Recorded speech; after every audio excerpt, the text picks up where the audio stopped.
Yes.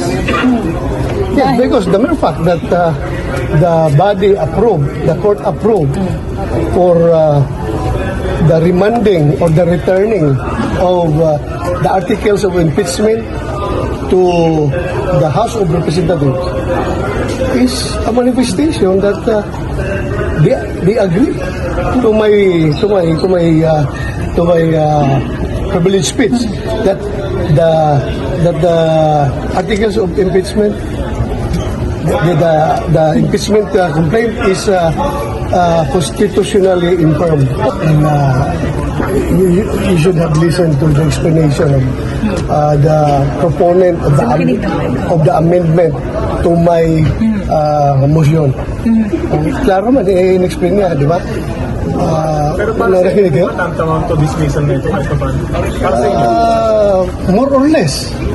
More or less, but very clear man doon na returning without dismissing. Ang nakasabi doon sa amendment, di ba? So, hindi din dismiss, pero epekto. parang ganun na rin yun. Para sa akin, ha? Kasi, we have to get first the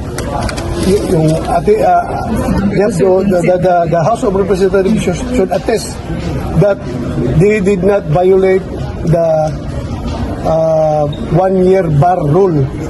Diba? Meaning, no multiple impeachment complaints can be filed within 1 year.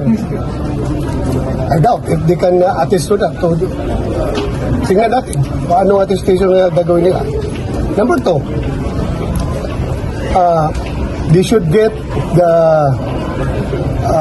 Communication from the 20th Congress, sir. communication or whatever to from the 20th Congress that they are willing to continue the impeachment.